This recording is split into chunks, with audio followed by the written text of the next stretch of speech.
I don't know. Like, part of me is like, oh God, I'm ready for it because this is the longest I've ever stayed put in my life. Yeah, I was like, I've been to like 4 apartments, Yeah. 5 apartments, and you're still in the same one. It's I'm very. still here. But, you know, it's like the confliction of like, oh, I could start traveling again. Oh, yeah. But also, like, what are really my goals? Especially, like, because now I'm 31. And 30s are fucking crazy. It's like, it's a really great time. But then you're also like, your fucking around time is done. Yeah. So you're like, what do I really, really want, like, for the next, like, 50 years now? And then it, like, your whole mindset shifts and it's fucking you can't weird. waste, like you said, you can't waste any more time. You Yeah. can't have bad people around you. You Exactly.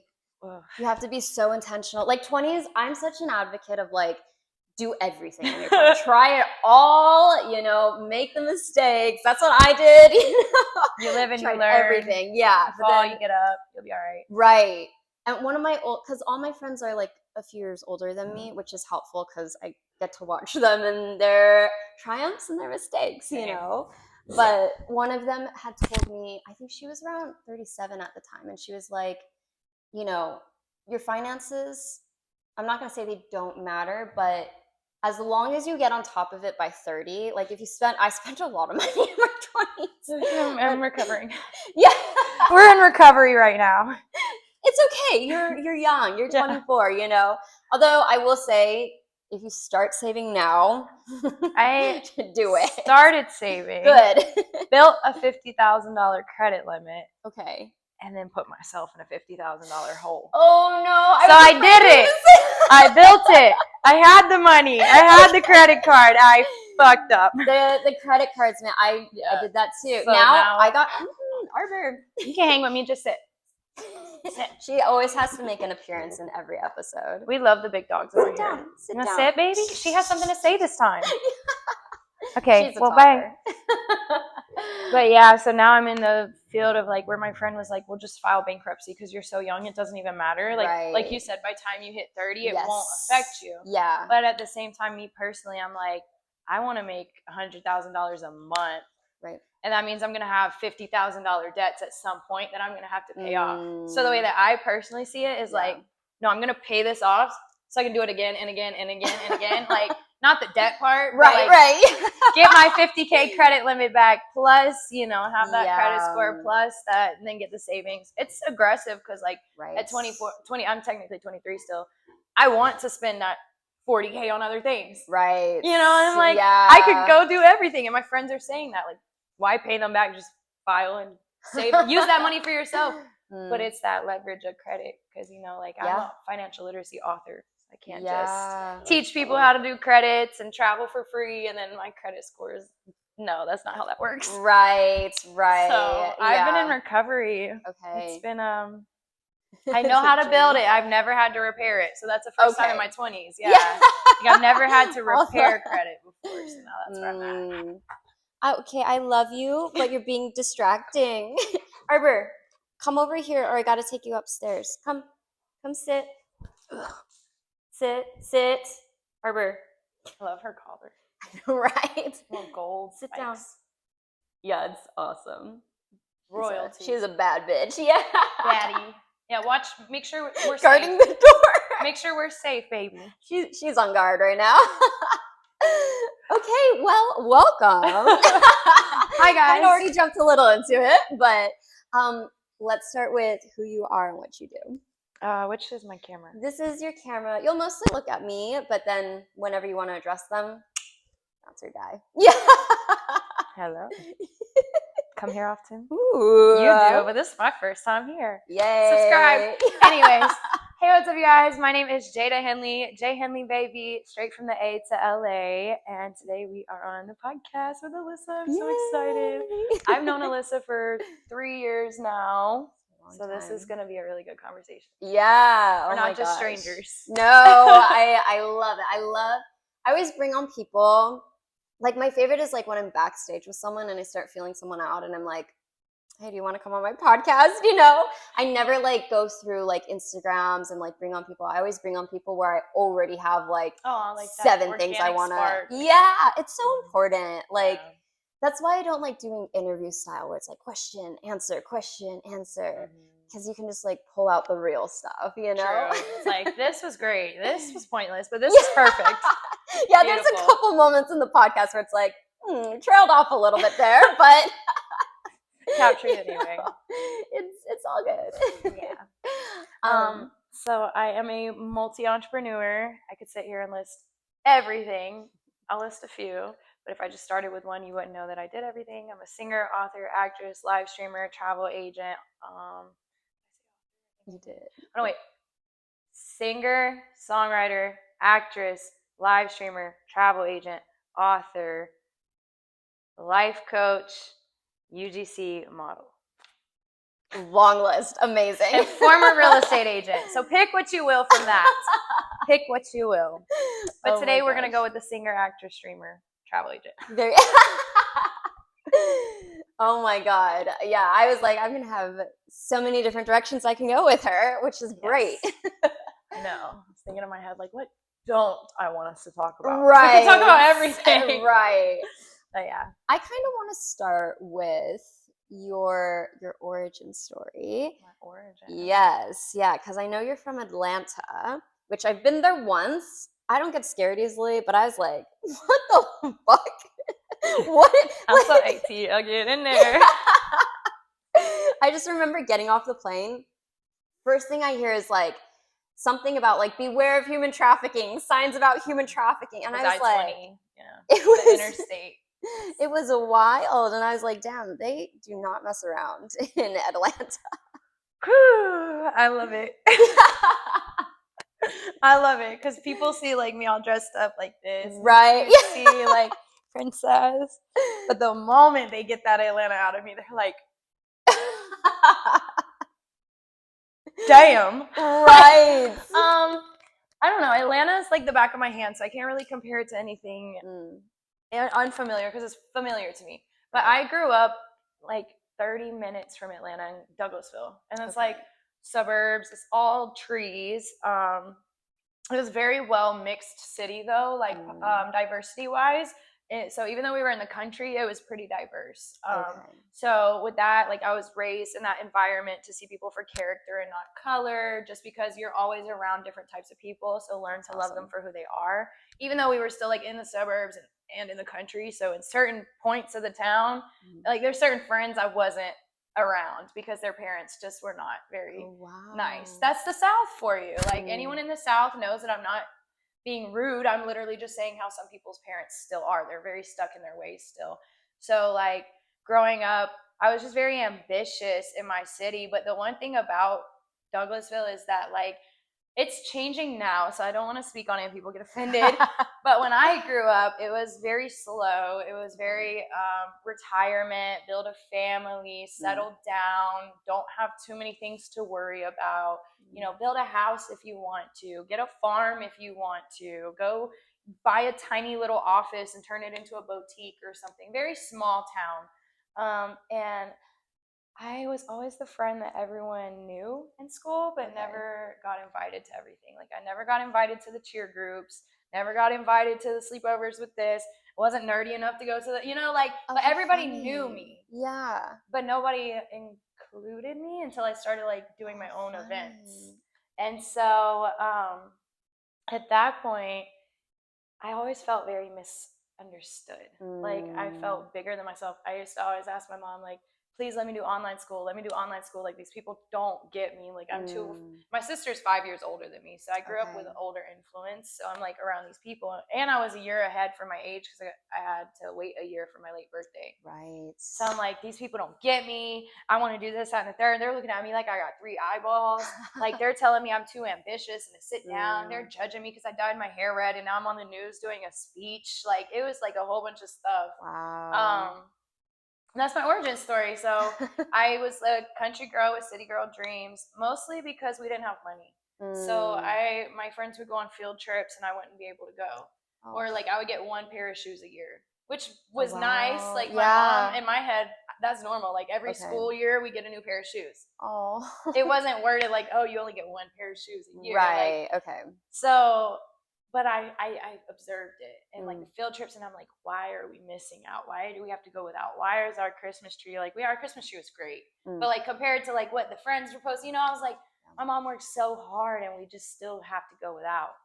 And so I don't know, I've just always been so hungry to create a life for not only myself but my family. And then so when I turned 18, I moved to Atlanta, like from the little country town. I moved to Buckhead, and then 2 years later, I moved to LA. So wow, I have not gone back. Yeah, the way that I see it, I love Atlanta. I have to go back like every 2-3 months, so that way I don't forget where I came from. Yeah, that's important. And my grandma is still alive, so I go visit my grandma as much as I can. Oh. But I know that I can always go back. Right. So anytime where it's hard or anything, I've stayed out here, because I felt like something in my purpose hasn't moved me yet. Yeah. And we're here. And she's I don't know how much longer, because I'm finally getting to that point in my life where I want to travel. Okay. Like I just became a travel agent. I have a 9-day cruise in September. Okay. I have a 4-day content cruise I'm hosting for creators, like a workshop in December. Amazing. Another cruise in February, and I might go on one in 2 weeks. So amazing. I'm like, yeah. I just want to go. I just want to experience the world. And I recently realized that my dreams are within me and not tied to LA. And for a while, I thought that I had to be in LA. Like, I can't leave. Everyone's like, Atlanta's Hollywood of the South, which is true. But I always thought, no, I need to be here. I need to be here. And it's great environmentally wise. Yeah. For opportunities, like if I get a casting, it's in Hollywood, not in Kansas. Yeah. But at the same time, my dreams are with me and not with a specific city. So I'm like, I just moved into this content house where my rent's super cheap, and I might be able to have dog sitters with my roommates and stuff. Amazing. So I'm thinking, how can I do both? Yeah. Still be stationed in LA, but just go where the wind takes me. Yeah. No, and that's so possible. I remember when I got the opportunity to move to Miami, I cried because I got such a good job offer. Oh, wow. And I had been to Miami a couple times and I liked it. And it was during quarantine time. So everything was shut down. And my job literally relies on events. People. Yeah. So to get a job offer that good was I have to go. And I remember being so devastated because I finally kind of had my roots here and had my people here. I had my things here. Oh, so you were in LA before you went to Miami? I was, so you moved back here when you left Miami. I did. Oh, yeah, I didn't know that. Oh yeah, I guess because you met me right when I moved back. You were packing up your place in Miami to move here. Yeah, no. So you moved back here. Mm-hmm. Oh, okay. I'm from California originally, and so I moved to Hollywood to be a dancer, and then I had just gotten my first. I'm not gonna say big, but and I don't even know if I want to say I got my first circus contract, I guess. So it was a big step up for me. In the circus community, it's not looked upon as the best show, but it is a show that people know about. It's a break in the door. Yeah. So it was a big deal. Yeah. And then quarantine happened and I was like, well, that sucks. And then I got this awesome job offer to dance at Mr. Jones in Miami, which I don't know if it still's around, but it was a big club back in the day, Mm-hmm. And so, I remember just being so sad when I left. But then when I came back, every time I would fly back and visit once a month, and I started to realize LA is a place where you never really leave. If you're a part of LA, you're a part of LA. It doesn't matter. It sucks you in. It does. It always has its arms open to you. Your people are always here. That is true. Things change. I'm not as close with the group that I was with as when I came back. But when I came back, even though my whole life out here was different from the one I left, it didn't feel like it was different. It was I did just slide back in seamlessly. Yeah, it was same thing, just new days, new seasons, exactly. But same place, still the same Hollywood sign. Yeah. I love looking at that sign. It is really cool. I was telling my friend the other day who lives here, I was like, do you ever just walk down Hollywood Boulevard and think man, Marilyn Monroe was walking. Yes! Yes! It's he's like, no, I never think about that. Yes, I do. Or when you look at the Hollywood sign and you think about how all the greats looked at that sign for the first time too. Like the first time they ever came to Hollywood and they're riding in the car or something like Taylor Swift, Kurt Cobain, Amy Winehouse, freaking any person you could think of that's made it. And you're just looking at like that intake, or you're just intaking it. And like you said, Marilyn, Audrey. I just got chills. Yeah, like all the like greats just had those moments just looking up at the sign, and it's still iconic. The same sign. Yeah. Like, it's so I feel like there's like you know how when people say they and I no Illuminati stuff going on. But like, you know how when you're at the ocean and people say like you just feel like you hear that wisdoms of the ocean. Like sometimes when I look at the Hollywood sign, I just feel like the whispers, or like I hear like the ancient lessons. Like I don't know how to explain it. There's always just like wisdoms when you're looking at the sign that just come to you. Yeah, it's very interesting. It's really, really cool. I'm glad somebody gets it because he didn't. You're not crazy. We might be crazy. Yeah, that's true. That is true. I won't deny that. You're not alone.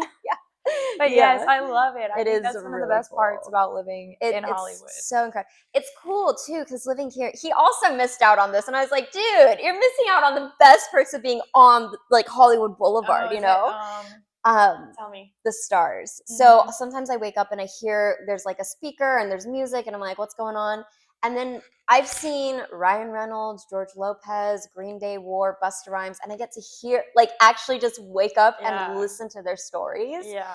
It's the coolest thing. And it's such a reminder because they're all already so famous, but like getting that star, you have to do so much. Yeah, and it takes time. You have to buy it or get honored it as a gift. Yeah. It's not a, you would think they would already have one because they're so famous, but there's all the things you got to do to like actually get one. Yeah, it's like an accolade. Yeah. So when they're out there talking, it's like, wow, this is so cool. Yeah, like Miley Cyrus just got her official star like last week, 2 weeks ago. Oh my god, amazing! Yeah, I missed it, but I saw it. It was like they were doing a ceremony for her. That's so cool. She got a star somewhere here now. Like, okay, that's cool. It took her 13 years to get a Grammy, but she got her star before everyone else did. Yeah. I mean, that's pretty good. Yeah, it. Oh my god. But all that to say, even though this really is a magical place. As weird and like everything everyone says about it, it really is an incredible place. Yeah. But even if you leave, like, because I've left several times. I left to Miami. I left to Irvine. Miami is different. Just because I feel like I grew up like in the South, so I love like that like soul food and Caribbean atmosphere, like that Caribbean food and everything. So like when I went to Miami last time, I was just like, wow, like this seems so cool. Like so much like Caribbean vibe, like just different type of diversity. Like I love experiencing all types of life. And so like just going home and like going to Miami and stuff, I'm like, oh, this is cool. Like, I don't know. I just think everywhere is the coolest place unless I hate it. Like I either don't like it at all, like where you get off and you're like, what the fuck? Yeah. Or I'm like, I want to live here. Right. I want to live everywhere at once. Yeah. No, totally. And that's great. Like, and you should. You should try it all. And like, I don't know though, because like we were kind of talking about, it's that like when you finally sit still is when you make the big progress. Yeah. So even though I want to like up and jump, I finally feel like I had the 3 years in my life in LA, I'm finally at a settling smooth point. Right. So if I just up and leave and then I'm in Miami, whole new people, whole new atmosphere, I don't have a job offer, so I'd have to go find, so it's like, not yet. Yeah. Not yet, but like I said, I'm making all the bills cheaper. That way I can be more than one place at once. And I have a flight pass, so my flights are only $16. That's amazing. I go to New York from here, round trip for $30. That's incredible. I mean, so as a showgirl, and like business-wise, we have a show for you in Phoenix. I'll be there. That's incredible. We have a show for you in Atlanta. I'll be there. Yeah. And then it makes you look better as an artist. Yeah, totally. I'm on Frontier flights, but I mean, I don't care. It's $15. Yeah, just don't travel with anything important. Okay. Yeah. Well, I mean, I'm kind of important, but traveling with myself, it's okay. Oh my god. No, I just say that I had a gig in Montana and I had to carry my Lyra hoop with me. A Lyra hoop? What is that giant circle thing that we hang from the ceiling and spin around and with our bodies in. With that is crazy. It's intense, but they lost it. And I was like, how do you lose that? I know. Isn't that crazy? So we're like, fuck, like I think it came like just in time, like the day of. but it was just like, bro, what? No. So That's awful. yeah. Spirit and Frontier. Yeah, the two of them every time I always have something crazy happen with them. But I mean, you can't beat those prices. Nope. Especially if you're traveling a lot. It's like, well. Yeah. So your singing career, you just had a show at the Viper Room. That's pretty so huge. Cool.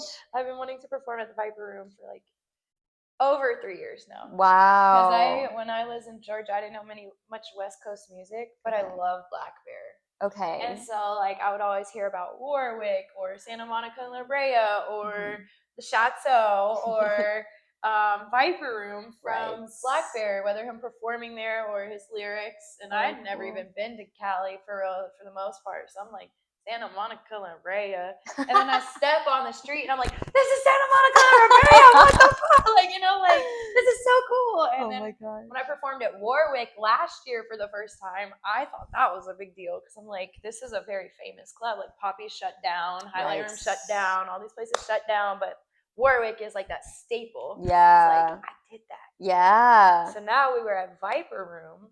And that was even cooler. So our next goal is Whiskey Go Go. Oh hell yeah! Like slowly, I want to knock out all the landmarks. Yeah, I want to knock out all the landmarks. Definitely. Yeah. Let's tell us a little about your music. Like, what kind of style is it? What's the inspiration behind it? I mean, I know a little already, but so I make melodic hip hop. It sounds new. It's really not. Like almost all the rappers are singing on melodic beats nowadays, but nobody really thinks about it that way until they hear me. And then they're like, what am I listening to? And I'm like, they're like, are you singing? Are you rapping? What's going on? So it's a melodic hip hop. My influences is Taylor Swift, Juice WRLD, and Lil Baby. Taylor Swift with the melodic, dramatic, fairy tale storytelling type of folklore lyricism. Juice WRLD with the just intensity and the melodic plays. I feel like with his melodies, he really takes you on like kind of like referencing like a circus experience in the songs. Like it's a very like to me, when you listen to it, it captures your attention. Like you're involved in the song until it's done. And then there's a lot of emotion changes throughout the song. So it keeps you going throughout a whole experience. And then Lil Baby is, I'm not going home until I have $10,000 in my pocket. Like he's very hustle. He's very, I want it. I'm going to get it. I'm not going to stop until I got it. And that's the lyrics. Like the influence that I want my music to have is a very, I'm building my dream life. And these are the steps that it takes to get there. Wow. Yeah. So, yeah, it's people either like it or they don't. I have had people invest over $5,000 into supporting my career because they want things to grow. That's awesome. I have had people throw my phones in the middle of the ocean because they don't like my music. So you'll either like it or you won't. I don't care. Honestly, I mean, obviously I do care, but I know that my art's going to impact the people who it's meant to at the end of the day. I'm not meant for everybody, and I don't want to be. Yeah. I think that's the most powerful thing you can have. Oh man, that girl did not like my songs. The one who threw, I have to ask about this story. She actually threw your phone into, that's wild. She said, I don't like it. Turn it off. Mind you, I wasn't even playing it for her. Playing it for the boat owner. We were on a yacht. I was playing it for the yacht owner who asked to hear it because I was going to shoot a music video and pay them. So they wanted to hear like a business conversation. Yeah. This girl, she's some random girl on the boat that got left over from a party. She's drunk, flashing her fake boobies, telling how much she paid for each one. I was like, okay, this girl. I kind of felt for her. I'm like, I need to make sure she doesn't get taken advantage of, kind of thing. But she was mean, bro. She was mean as fuck. And so she's like, I don't like it. Turn it off. I'm like, just how I told the podcast, like, okay, it's not for everybody. Like, you'll either like it or you won't. How about I play this other one and see if you like it? Just engaging, because you're not going to hurt my feelings if you tell me you don't like it. I had people when I was 16 tell me I was tone deaf.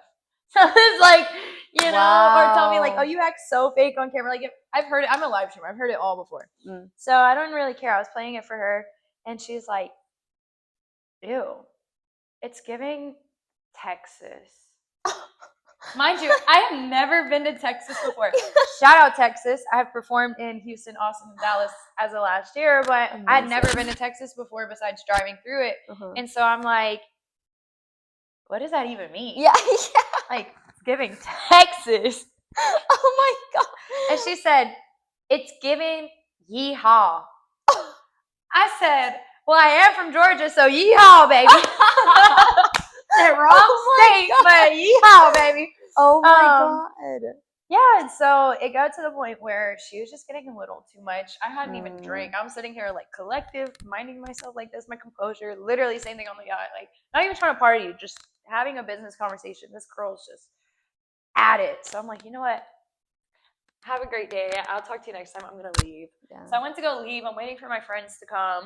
And he's like coming out, please don't leave, don't leave, don't leave. You know, we want to hear the music. I want us to talk about the boat, the video, blah, blah, blah. This girl comes out mad that he's talking to me at this point. Oh my God. So he's like standing in between us. I'm like, I don't know. Do you know this girl? He's like, no, I don't even know her. She's just like trying to like get close to me so she can stay on the boat. Like she's claiming that she's my girlfriend. Like I don't even know her. She's trying to like leech on to me. And I was like, wow. I'm gonna go. Yeah. So then this man, I don't know what he was. Maybe, you know, guys sometimes like to see a little over each other. So he moved. He let the girl come at me. What? Yeah, and she's like, I'm gonna kill you. I know every street in LA. Oh my God. Blah blah blah. Like naming all these gangs. Like she's like, blah blah blah. I'm gonna find you. I'm gonna wait in the parking lot until you leave, and I'm gonna follow you. Like holy shit. Shawty had it out. Like I never in my life. Because I was thinking, like, no weapon formed against me shall prosper. And I looked at her and I said that. She went, bah! Like, I swear she had, like, a demon come out of her. She was drunk, bro. But she went, bah! Like, I was like, oh my what God. Just came out of this girl? Like, I don't know. I don't know if she was, like, possessed. I don't know what was going on. Crazy. Yeah, and so, like, he moved out the way. And next thing you know, she comes up and, bah! Like, my phone out of my hand. Wow. And it goes into the ocean. At that point, low-key, I knew to pick my battles because I wanted to fight that girl. So yeah, obviously. I'm sure.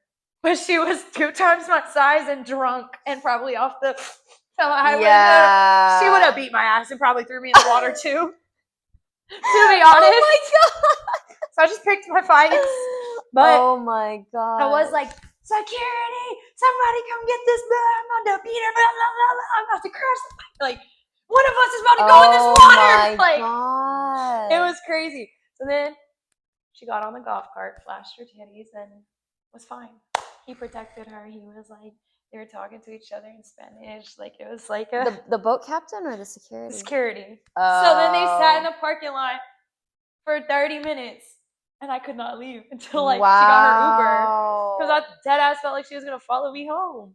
But anyway, yeah, so that was that's craziest. a crazy story. Holy shit. And that's when I knew that my music was powerful. That's when I knew I must be doing something right. Right. Because no way that I just impacted somebody that intensely to where it blew up on me that badly. Wow. If it wasn't that powerful, then it would have just gone with the wind. Yeah. You know? But that was crazy. That is crazy. And then the boat owners were bragging about having 118 mergers and acquisitions. So everything seems real until it's tested. Right. Yep. Bragging. Oh yeah, we were doing a $4 million deal today. Jada, blah blah blah blah. We're rich. We're successful. You know, take advice from us. Hang with us. We're successful. Hey, you know, since you're so successful and you let this random girl throw my phone in the ocean, how about you replace it? Yeah. I got Apple Care. Actually, it's really not even that expensive. Like $300.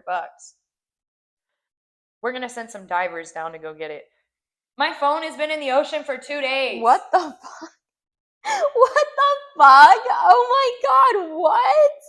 I'm thinking, like, they're gaslighting the fuck out of me. Yeah. Days later, we got your phone out of the ocean, but it's not turning on. Are you really? Really?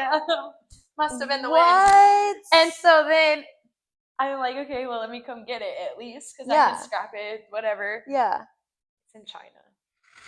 Shut up. They sent my phone to China. What the fuck? Did you see, like, on your location? Find my iPhone. In Shanghai. That's crazy.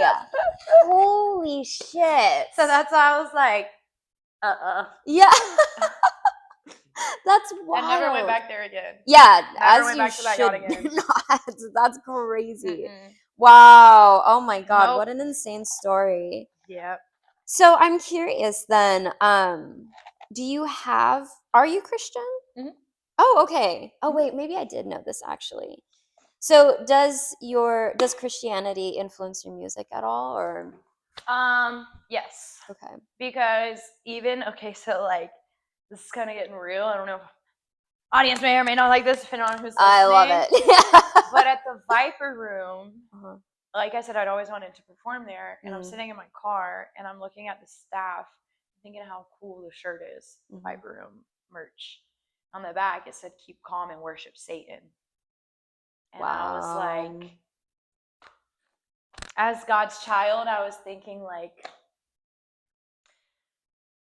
this isn't what I thought. Like I obviously it's a heavier venue, Right. Hollywood, like not everyone's Christian in Hollywood. Like we're not in No. the Bible Belt. Yeah, a lot of people Yeah. are very intimidated, afraid, or just turned off by Definitely. religion in general. And so, but obviously we hear about the Illuminati, we hear about the Satanists, we hear about the people, but it's not really as common, right? Or like they mostly stick to themselves unless they're with their fellow people where they can feel free to Right. to share.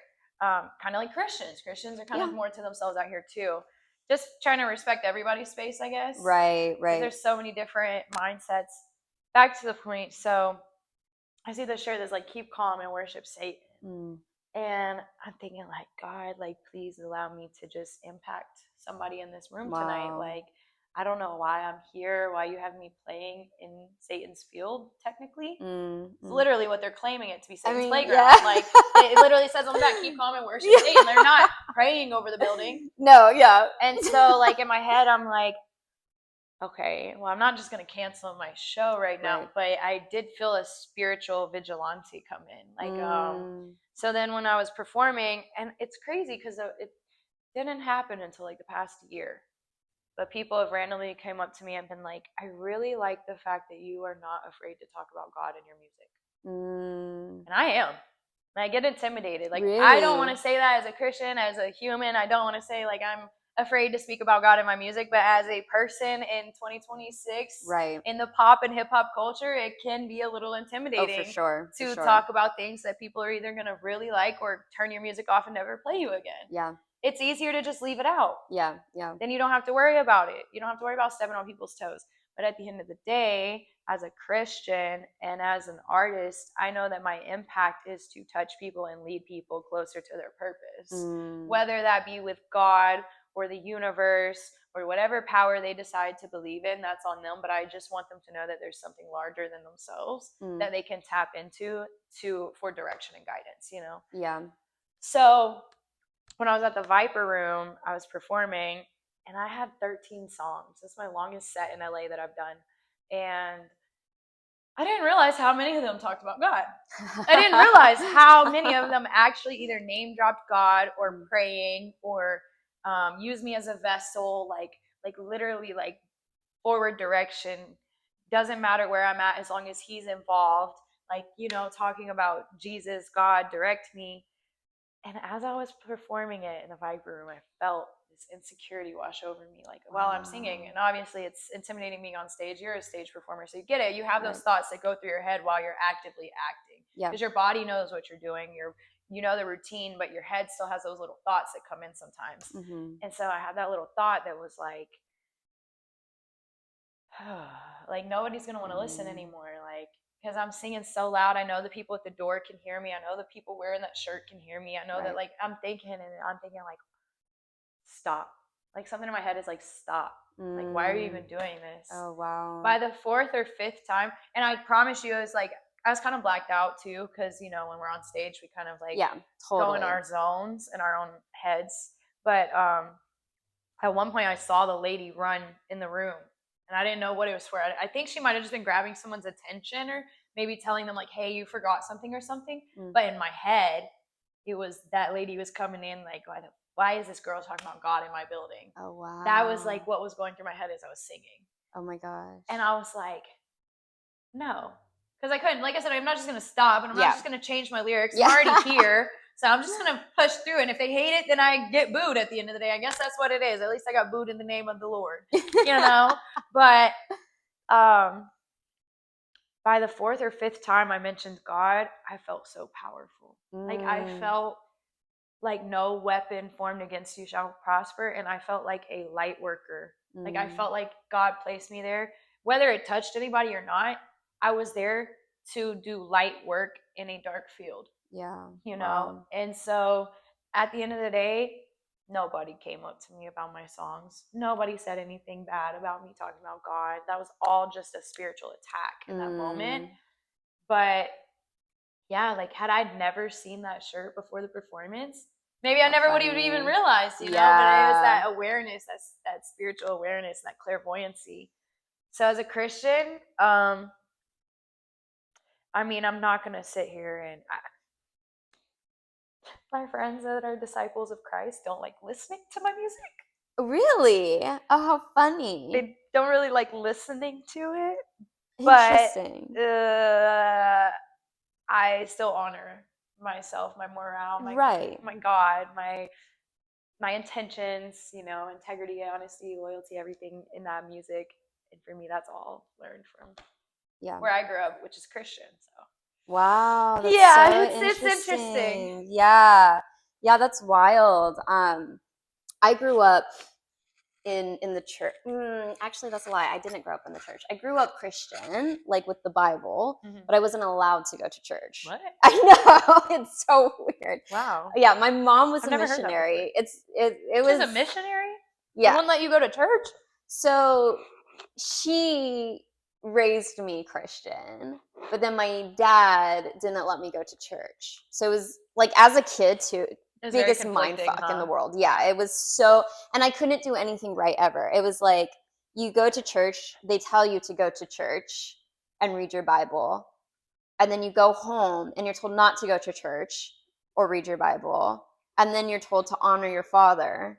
And it's like, you can't win. Yeah. It's really confusing. It's conflicting. Yeah. So many different ways. It's wild. But then I was like a missionary kid. Like, I wasn't allowed to go to church, but I was allowed to go to like Kazakhstan to talk about what? God.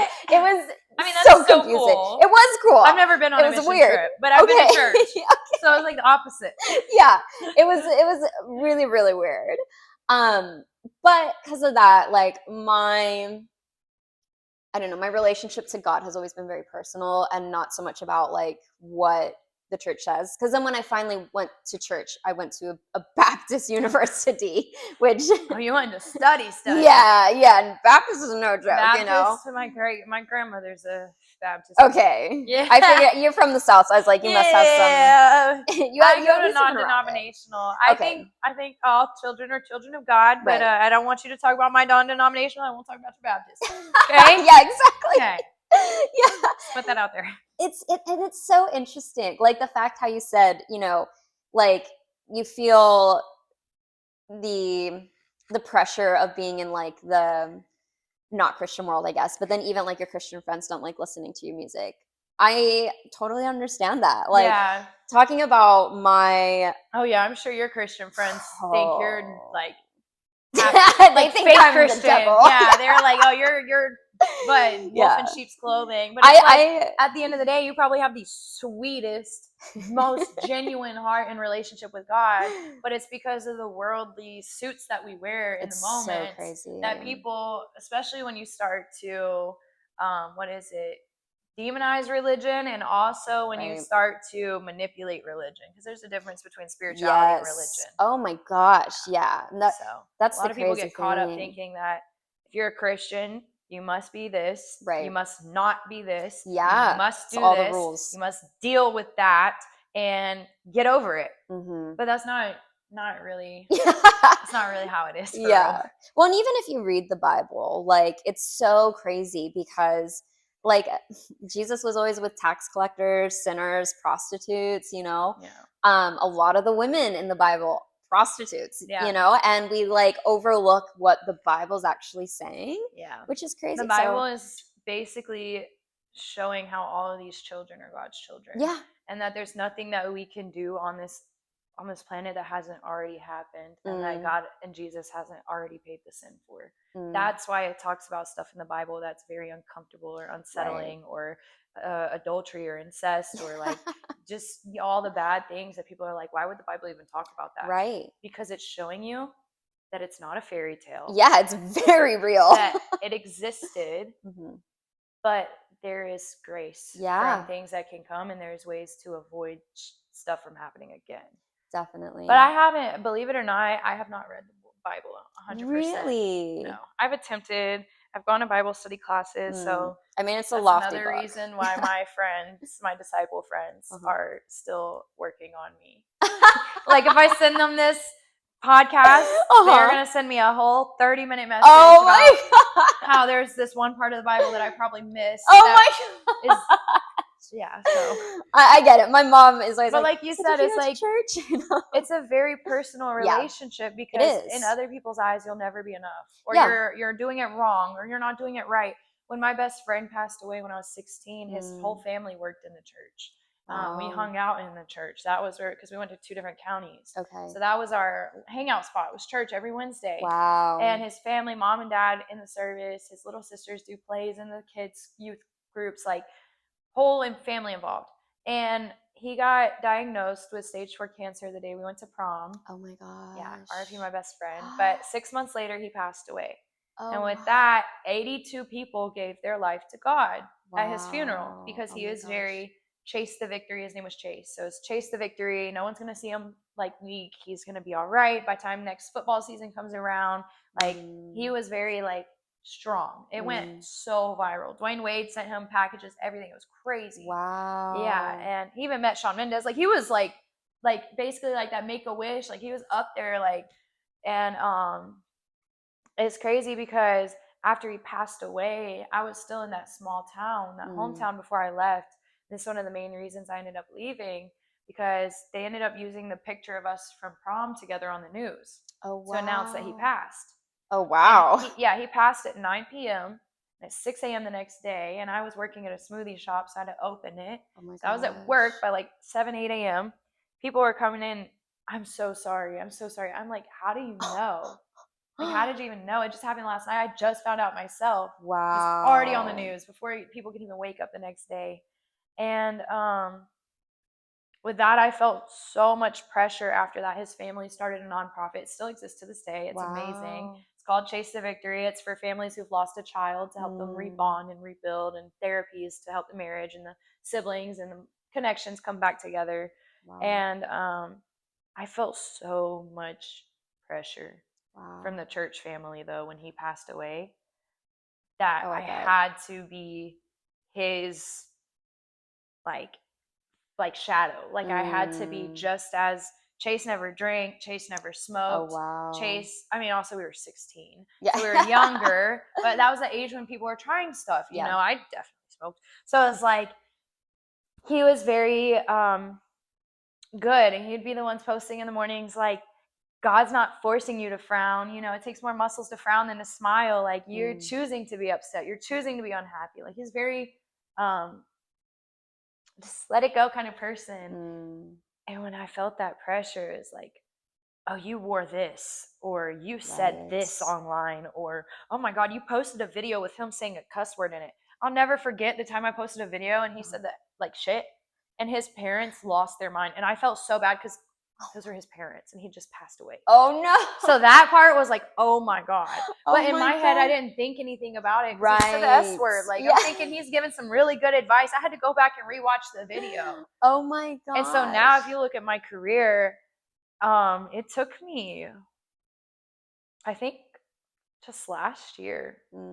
He passed away in 2019. It's almost 7 years ago. Wow. It was 7 years ago, huh? It's 2026. Yeah. Yeah. So it took me about 6 years to be like, and also just growing up because I'm still a baby. So like, it took me 6 years to finally be like, you know what? I can talk about what I want in my music. I can talk about, I can wear these bikinis and lingerie and post it on my Facebook, and my grandmother might not like it, but she's gonna get over it, you know. Like, and if they don't like it, just unfriend me, like, because at the end of the day, I'm not doing anything wrong in my eyes, God's eyes, and you know, even if it is wrong in God's eyes, everyone sins, like, you know. So I'm not gonna sit here and hold myself to a noose or something in lieu of like, oh my God, like how dare you say the P pussy in your song, you know, like, oh my God, you're going to hell. Turn it off. Oh my gosh, I'm dead. So yeah, right. I finally feel like, yeah, as a Christian, I know I have long ass stories. I'm so sorry. No, I mean, girl, you're here to talk. Like, that's literally what the podcast is. Don't apologize. Like we were saying, it's a very personal relationship with God, because if you listen to what other people tell you that your relationship is like, you'll always be insecure. Yeah. Like you said, you didn't know, you could never do anything right as a kid because everyone's demeanor of what it was supposed to be like was different. And if you weren't doing it exactly the way that they were taught or they were teaching you, then you're wrong. And that's not how it is. God loves you no matter what. Yeah. So. Yeah, it's true. I'm a pretty big, you know, and I don't talk about this too much. I don't have any Christian friends. I know. I'm like, how did this come up? Yeah. I mean, amen. But there's only, I think we have one other episode where me and one of the guys that I brought on here talk. We do a deep dive into the Bible, you know, and sometimes it just happens, and I'm like, well, that's the direction it took. We're going with it, that's you know. Yeah. Okay. But it's so funny because I remember, and this is actually not something I've ever shared with anybody. Here it is. When my career first started building, because, you know, it took a while. Circus is not easy, to say the least. It takes time to get that good, you know. So my in was through burlesque, which always conflicted me because I went from missionary to taking my clothes off, you know. Woo! I'm at that transition on social media. Oh, girl. The messages I got. Did you sell your soul? Yes. Yeah. Literally. Are you okay? Do you need help? Blink 3 times if someone's forcing you. Oh my God. It was crazy. But I couldn't believe how much like hate I got from like older women that knew me as a kid. And I was like, yeah. That's relatable with my thing about my friend passing. Like all the family, all the church family, all the small town. Yeah. It's like that expectation. And following it. It's crazy. Then they just don't go around my child anymore. Yeah. You know? Well, you're going to hell, so bye. I tried to save you. Yeah. Yeah, it's wild. Okay, Mother Teresa. Right. It was something I was really conflicted with, and I'm really good at burlesque. Like, and I can't even explain it, but it's like, it's that euphoric state, you know, that blackout state where it's like when I'm doing it, I'm another person, but it's me still. Yeah. And it's so that alter ego. Yeah. That's how I feel on stage. Yeah. Too. I feel like that's something that only artists can really get, you know, maybe there's some other. It's that fear. It's that feeling you only achieve once you're terrified. Yeah. And you do it anyway. Yeah. But most people, when they get terrified, they back out. Mm-hmm. But it's that, like, I call it like that natural adrenaline. Mm-hmm. I'm an adrenaline junkie. Like, it makes me nervous, and I know I'm going to be safe. I'm going to do it anyway. And then I'm going to feel such a rush during it. Oh, even if I don't remember it during it afterwards, I'm going to be like, that was fire. Right. That's why I have to film everything, because I don't remember half of the things, you know? Yeah. But I felt so conflicted for so long. Like, you know, am I a bad person now? Like, am I? And I couldn't understand because I felt so like authentic to myself. Yeah. But I felt like it was so wrong. And I was so like, there were probably times I just cried and I was like, I really don't know what to do here, because and I had already been like, fuck the church, like done with those people. But my own inner journey was so conflicted because the Bible was like, I was locked in my room as a kid with nothing but my Bible, you know? So it was like really a conflicting thing for me. And then it wasn't until closer to 30 when my family came back into my life and I started doing therapy, got off birth control because I didn't realize that was fucking me up too. My birth control has been helping me, actually. We'll talk about that next. Yeah, I was like, I want to finish your story. But yeah, it was. You got off your birth control in your 30s with your family. Yes, and I started like kind of coming back to myself and finding the balance between my real self and my alter ego. Because for a while it was only the alter ego, and I was like, whoa, where's the old me? Yeah. And pros and cons. Yeah. But when I finally came back together and really got control of like my whole mind, because I always felt like I was doing what I was supposed to do, but it logically didn't make sense. And then I realized, now being where I'm at now, being 30 and, coming into like, okay, the next steps of what I meant to do, the amount of impact that I have now and that I'm going to be able to have never would have been there if I'd never gone through that. Yeah. There's so many things I wouldn't have understand, places I would have never been, people I would have never met, where if I had stayed that small town Christian girl, I never would have gotten here. Like, it took going through that to get to here. And the lives that you get to change in the process, because now you have a whole team of people that you train and do shows with, and you're leading. So yeah. So yeah. It's like, if you wouldn't have ever had that identity crisis, you wouldn't be able to step boldly into who you are now. Right. Because you've already doubted it once or twice or even 3 times. Yeah. You almost decided to give it up once or twice or 3 times, but you were like, Definitely. now all the like BS is done, and now you're just like, okay, I'm a leader, this is who I am, I'm gonna embody, I'm gonna be empowered. You either like it or you don't. Mm-hmm. And low-key, I'm kind of getting in that phase too, like, just like, I don't need friends right now. I don't need I don't need people. Like, the people in my group right now are so solid. Yeah. And then everybody else that I'm like going around is for productivity purposes. Right. Like, I love hanging out with you, but right now we're hanging out in a productive manner. Right. So, and I do that. I'm like, let's go to the gym. Let's go hiking because I need to take my dog on a hike. Or let's go. You want to run to the post office with me, even though it's boring, but we're getting something done here. And then maybe after we'll go get sushi and go to the pool or something, But like, I don't know. It's just, it's powerful. When you let too many influences in too, that I'm realizing, definitely, that's when you start to doubt yourself too. So like, even when I get lonely and stuff and I want to hit up like an ex or hit up somebody just for intimacy or attention or just to get my mind past things, I have heard this thing that was like, psychologically, take what you will from it, but like, psychologically, when you crave to cuddle or when you crave intimacy, it's because your body is tired. So when I started telling myself that, like, Jada, even though you want to hit up this person who probably just wants to use you and leave you again, has no intentions of taking you serious, whether you want that or not, you're doing it because you're bored or you're lonely or you want that feeling of being loved, just go to sleep. Your brain is lacking rest. Go to sleep. Just go to sleep. Like, I love it. Instead of sitting here and opening up Pandora's box and getting yourself in trouble, because I'm still young, so I'm still learning like all the like hiccups for the first times, the second times, and even the third times where I should have known better, but I didn't. It's like, just go to sleep. Yeah. So with that, lately, like the past few months, and it was going on that cruise. When I went on that cruise, I wasn't even supposed to go.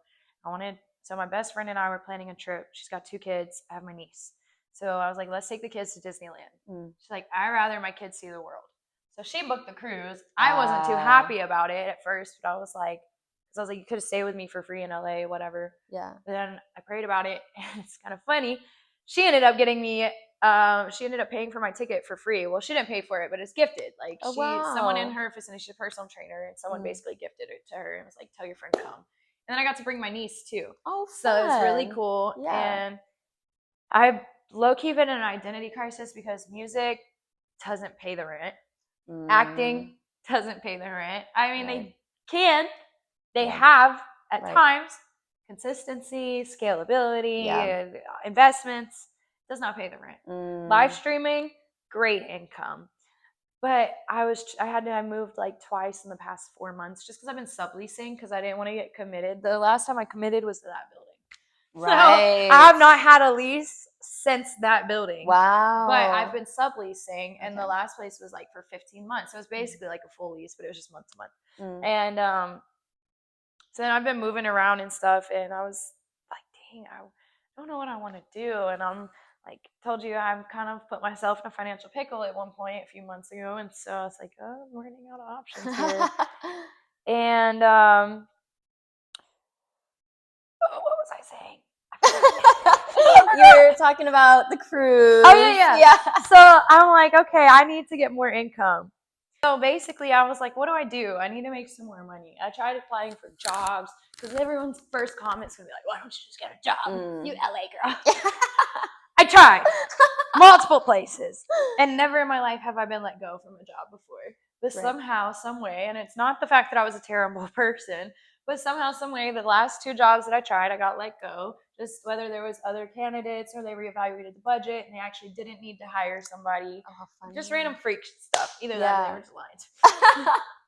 But so then I was like, okay, I applied at the gym and I was thinking about getting my personal training license. Because my best friend's a personal trainer and she's number 1 now.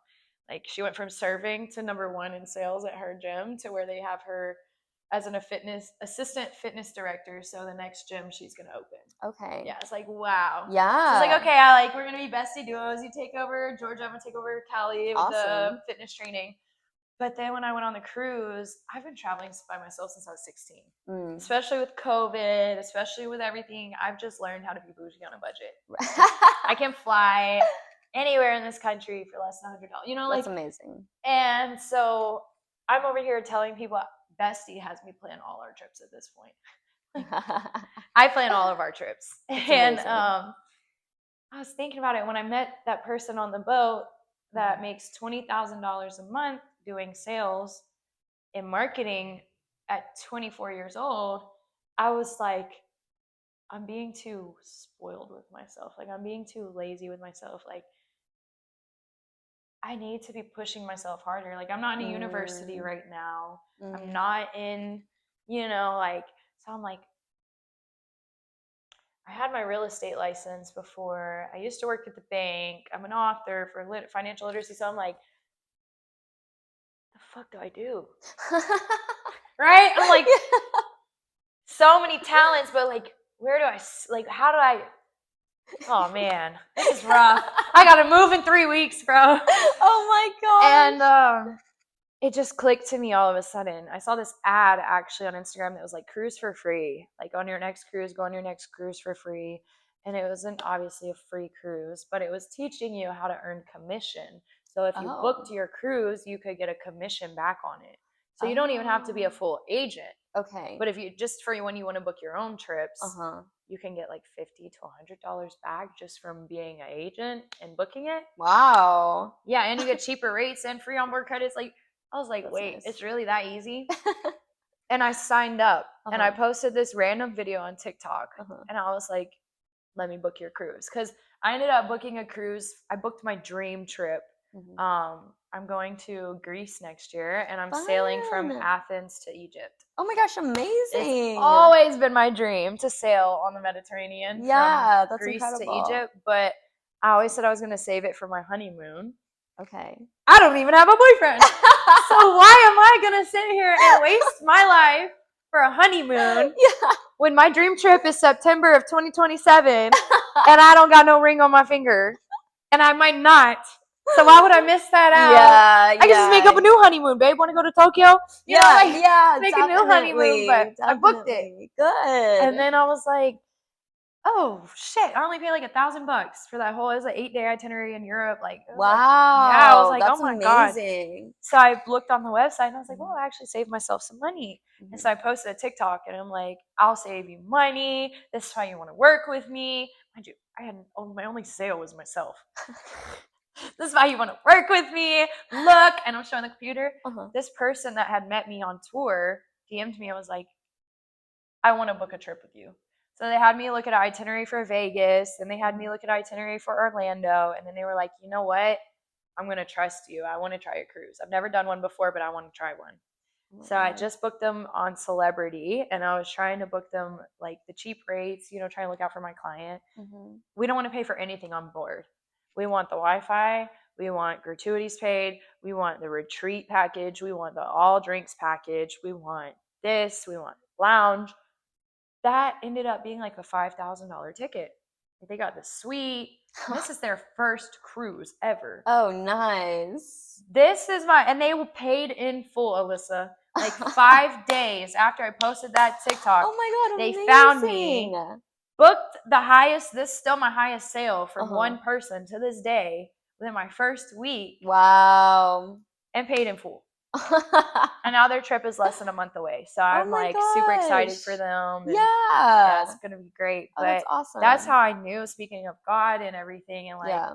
feeling so right, Mm. I knew that it was meant for me. Like my best friend naturally took over personal training because she was insecure about her body when she had her babies. Oh, wow. So she didn't feel confident. So that's something that really she broke down and made her biggest asset. Wow. Yeah, like now she's the #1 personal trainer That's in incredible. in 2 regions in Georgia, and they're an hour apart. Oh my God. And so with me is kind of like that same thing, like breaking that barrier is like, okay, now I know this is what I'm meant to do. Right. And I've been traveling since I was 16, and it just came plain as day. And once that sale happened, paid in full, now I'm top 20 in my first month in sales in the whole company. That's incredible. My leadership coach called me and she said, what do you do in your real life?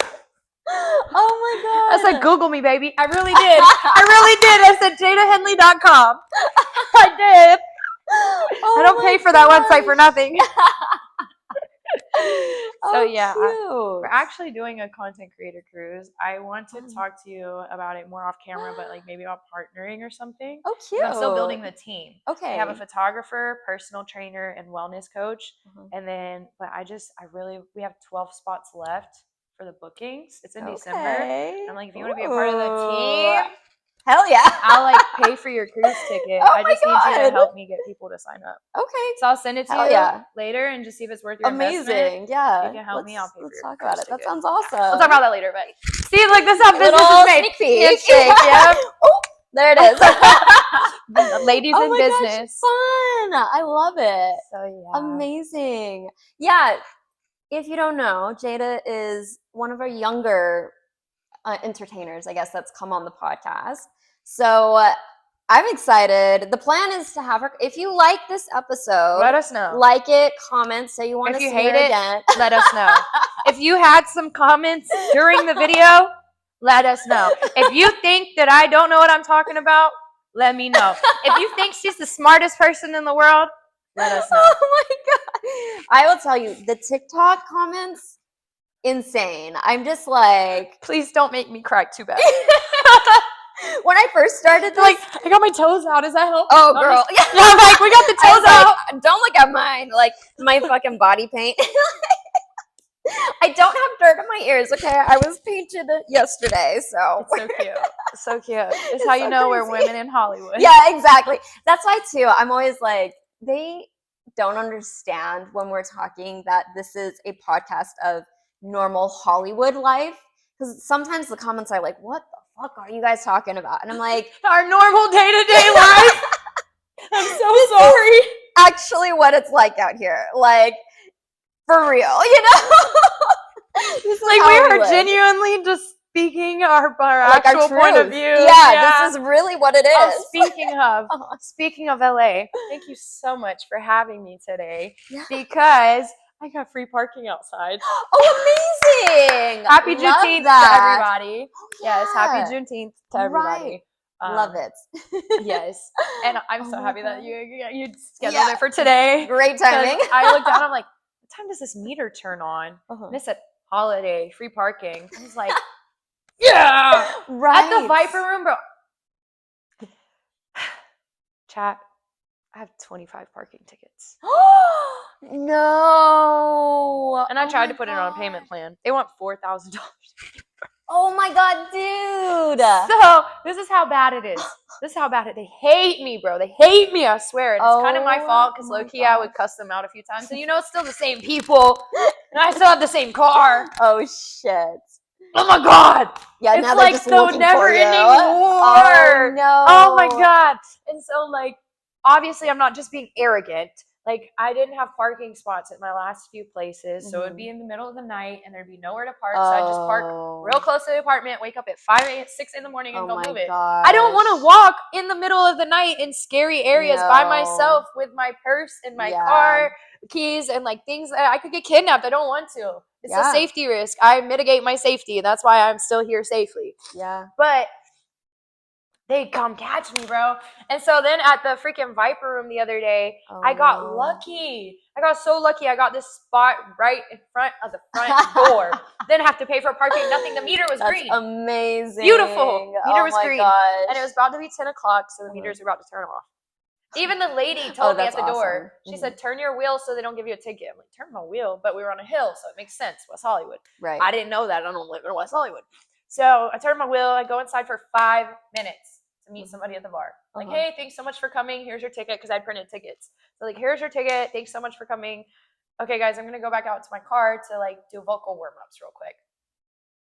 Oh, no. I had a ticket. Oh, my God. Oh, I was afraid you were about to say it was towed. I was like, that happened the week before. Oh, that cost me $1,600. I believe it. That's insane. This My is why I car don't have a car. has cost me more in fees and towing Oh my than God. it has in maintenance I believe it. and car loan. That's I have Hollywood. spent That's more- LA. Yes, bro. It's Hollywood, crazy. Koreatown. Oh my God. It's Yeah. like you guys know that there's not enough parking spots, but you take advantage of people's pockets. Yep. Yeah. Are you coming to tell us to wrap it up? Yeah. Oh my gosh. She said, okay, I done took a whole nap now. She's like, you guys, it's time. She should be your ending bell. Like Right. Like whenever she walks, like, I'm okay, like a guys, little- it's time to end the segment now. Yeah. The last episode we had, she started talking, and I was like, "Oh, girl," and I was like, "Okay, I'm sorry, we gotta wrap it up." Wow, Like- you got to do an episode with her one day.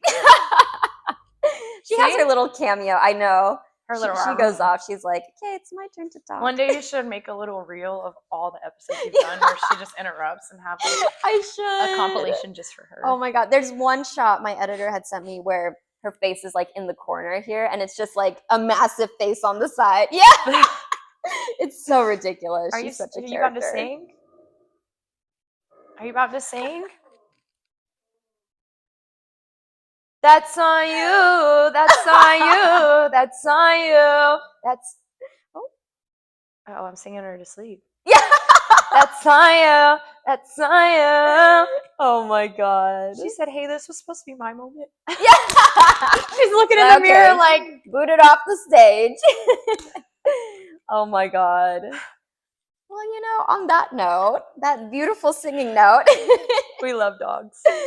we do. Dog people, big dog people. Yes, we are big dog girls over We here. love the dogs. Yeah. Well, thank you so much for coming on. Yes, I'm I'm so so happy excited you to were come back next here. time. Yeah, maybe Like- we'll catch up in another year, see how it's going. See Yes, that'll be super leave exciting. a comment if you want to see it. Yes, make sure you check me out. JAIDAHENLEY, all platforms. Just Google it. Just Google it. Just Google me, baby. It's okay. I've been working on it for a long time. Love it. I'm Love hoping it. to get verified eventually. Not Hell like yeah. those paid verifieds, but Right, like the like legit. genuinely verified. Yeah, It's challenging. it's not easy. Yeah, with that Right. being said, We'll see you guys in another 2 weeks for another episode. wicka, wicka,